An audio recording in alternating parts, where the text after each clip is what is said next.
This is Karina, and you're listening to Bold, Brown and British, a weekly podcast where we discuss what it means to be a brown person in a Western world.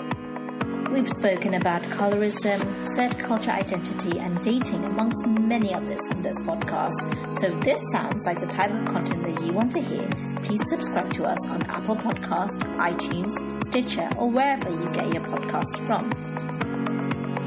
You can also message us on Instagram. The handle is @BoldBrownAndBritish, or drop us an email via our website at www.boldbrownbritish.com. So without further ado, let's get on with this week's episode.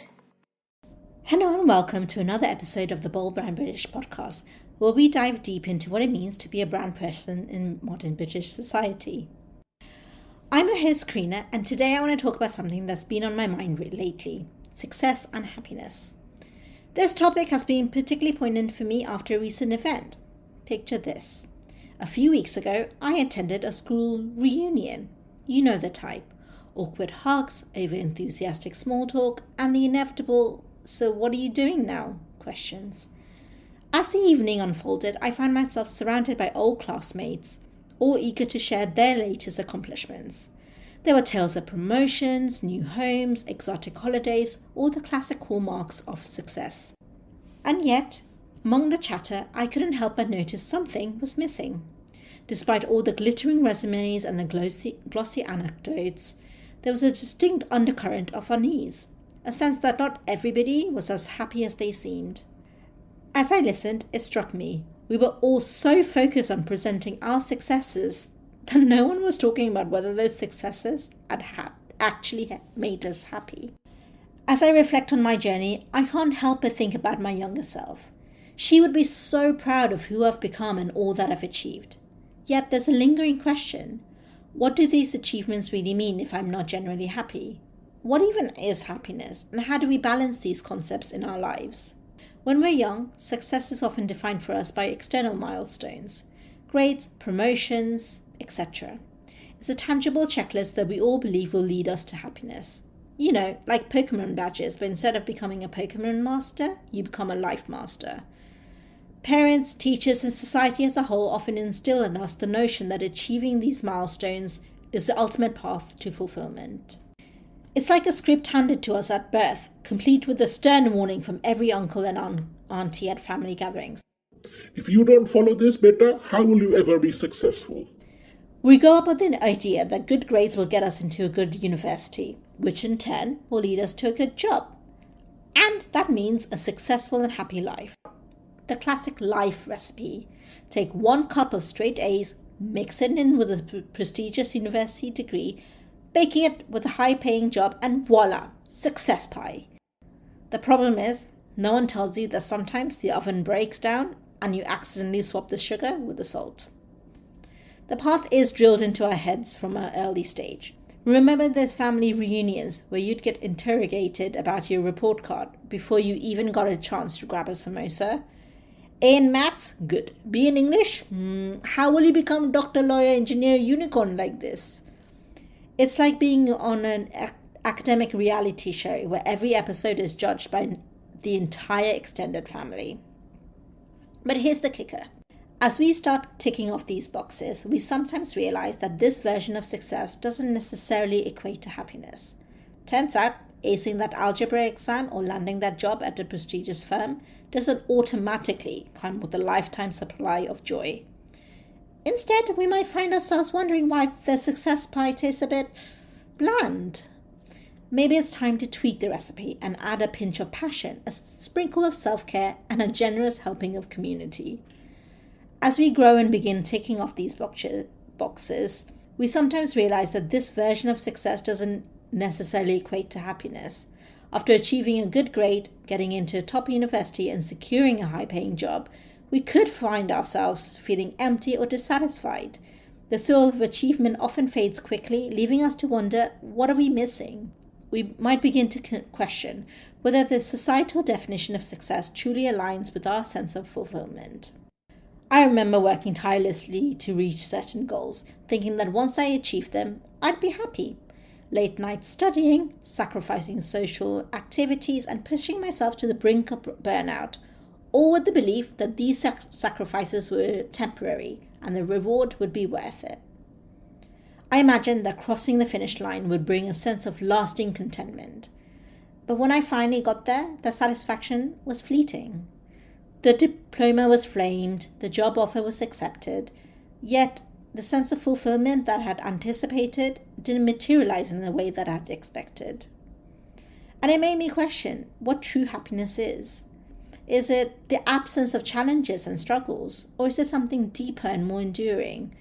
Through introspection and conversations with others who had similar experiences, I began to realize that happiness is not a destination, but a journey. I know, bear with me. I know it sounds cliche, but it's not simply the absence of difficulties, but the presence of meaning and purpose in our lives.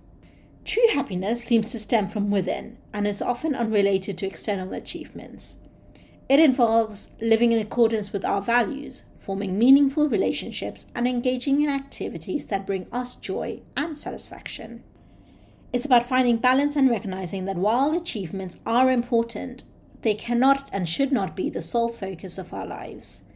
Achievements are milestones to celebrate, but they can't define our worth or our happiness.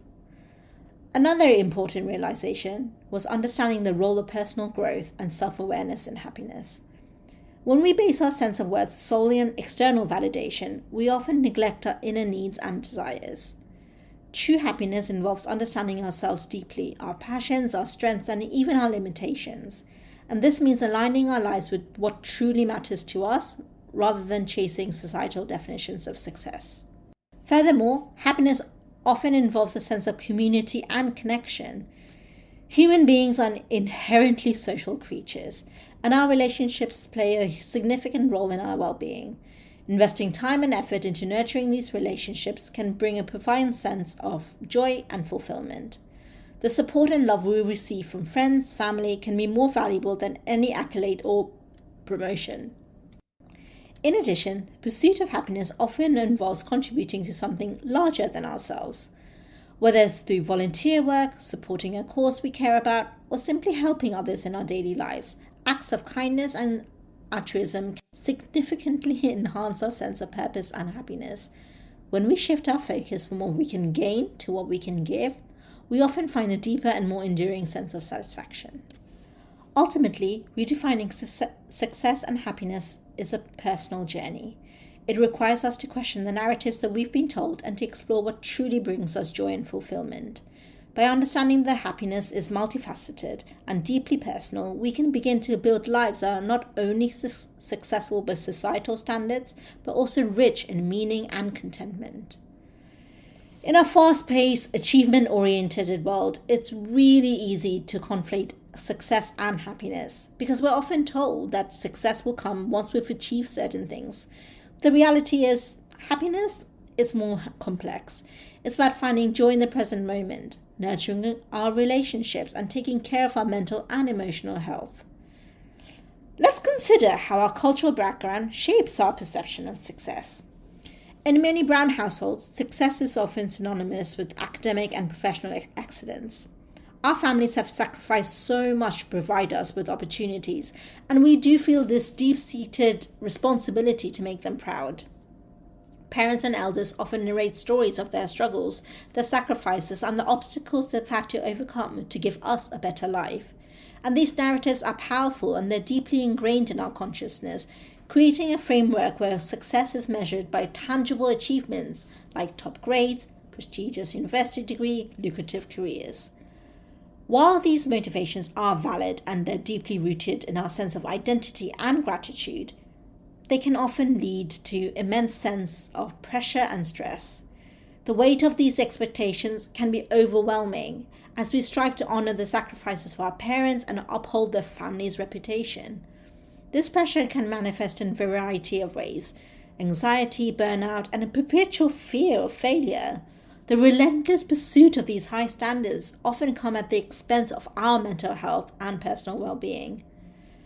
I've spoken to many friends and listeners who share similar experiences. They reach remarkable milestones but still feel in a void. This contrast often stems from external versus internal definitions of success.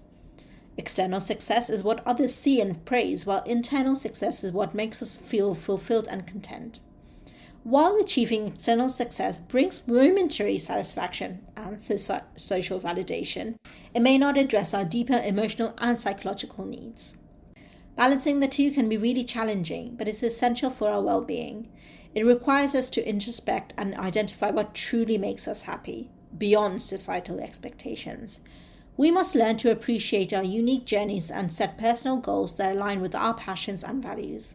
And by doing so, we can redefine success in a way that honors both cultural heritage and our individual aspirations, ultimately leading to a more balanced and fulfilling life.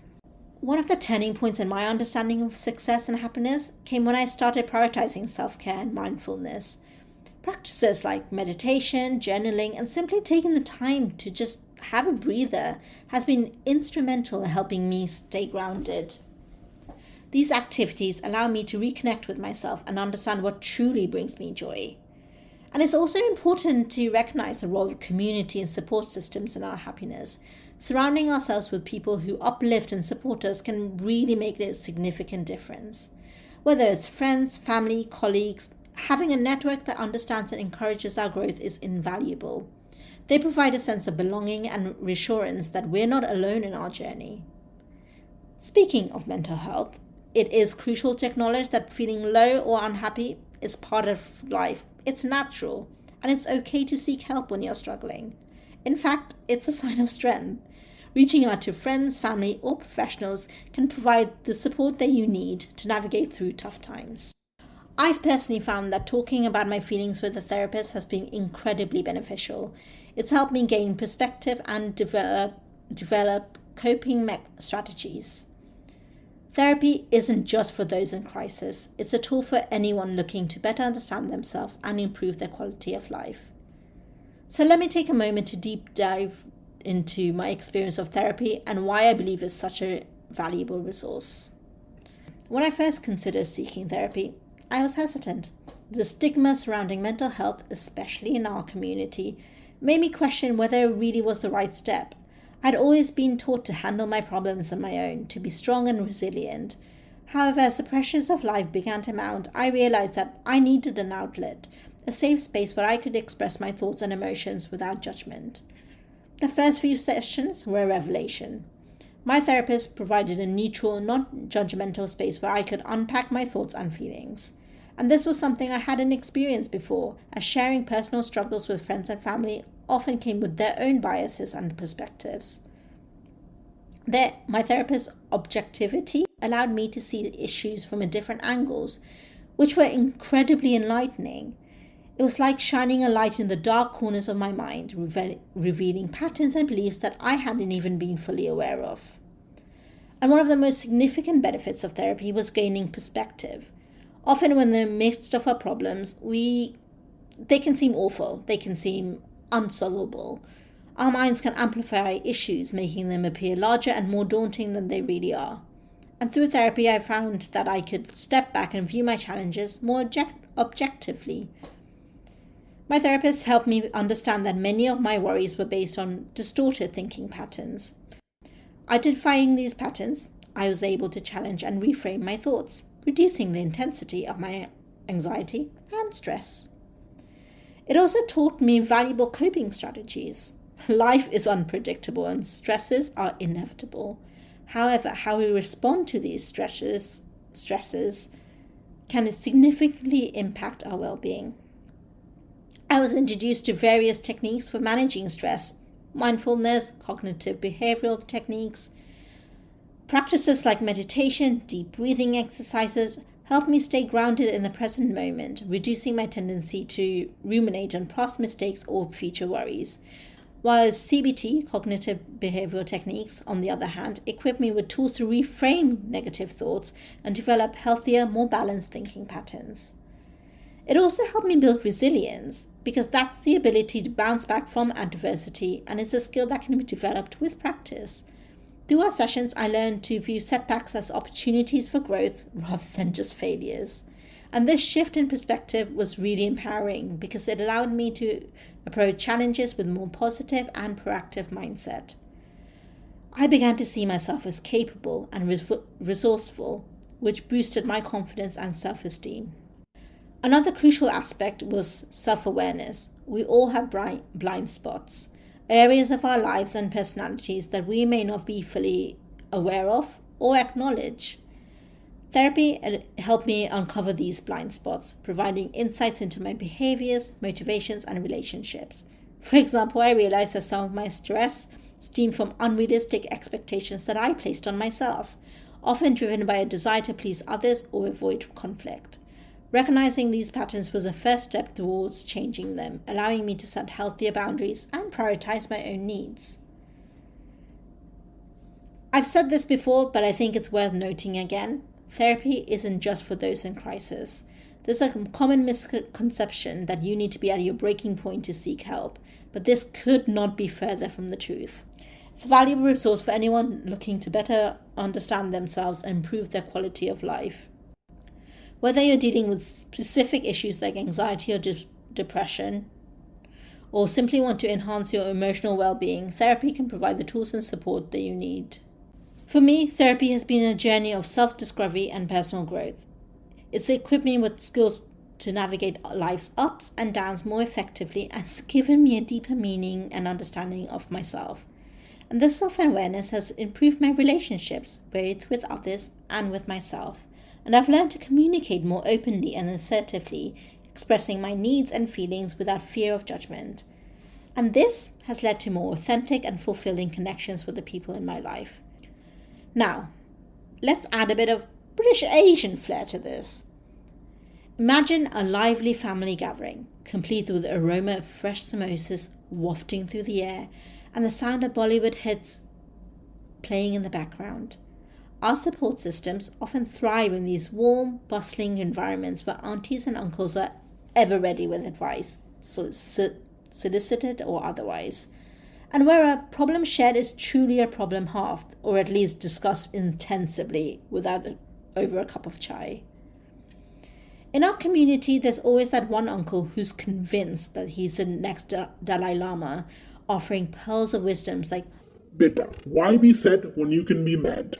Or the auntie that insists, "Just eat more. Food is the best medicine." While their advice sometimes can seem quirky, there's an underlying truth. These gatherings, with all their idiosyncrasies, offer a sense of unity and support that's irreplaceable. The humor and warmth in these interactions remind us that even in the midst of challenges, we're part of a larger tapestry of shared experiences and collective resilience. Friends who encourage us to take that leap, family members who listen to our rants without judgment, and colleagues who celebrate our successes, all these relationships form the bedrock of our emotional well-being. So next time you're down, remember the words of your wise auntie. There's nothing that a good biryani can't fix. And then in the spirit of humor and love, let's cherish and lean on our community, because they're the ones who make our journey not just bearable, but also joyful and enriching. So what does success mean if we're not happy? Because maybe it's time we redefine success. Instead of focusing solely on achievements, let's include happiness, fulfillment, and well-being in our definition. Success should be about living a balanced life, where our accomplishments bring us joy and our hearts are full. After all, what good are accolades and wealth if you're perpetually stressed, disconnected, or unfulfilled? One thing I have learned is happiness often comes from the simple things in life.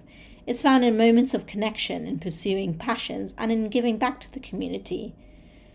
Picture a serene afternoon spent in the local park, sipping on a cup of chai and having a hearty laugh with friends. Or think about that joy of rediscovering a childhood hobby, whether it's painting, dancing, playing a musical instrument, and immersing yourself in it just for the sheer pleasure it brings. Volunteering and helping others can be profound in our sense of purpose and contentment, because there's something incredibly satisfying about knowing that you've made a positive impact, no matter how small. Whether it's tutoring local kids, organizing community events, or simply being there for a friend in need, These acts of kindness enrich our lives and foster a deeper connection to the world around us. And as we say in our community, Seva is a path to real happiness.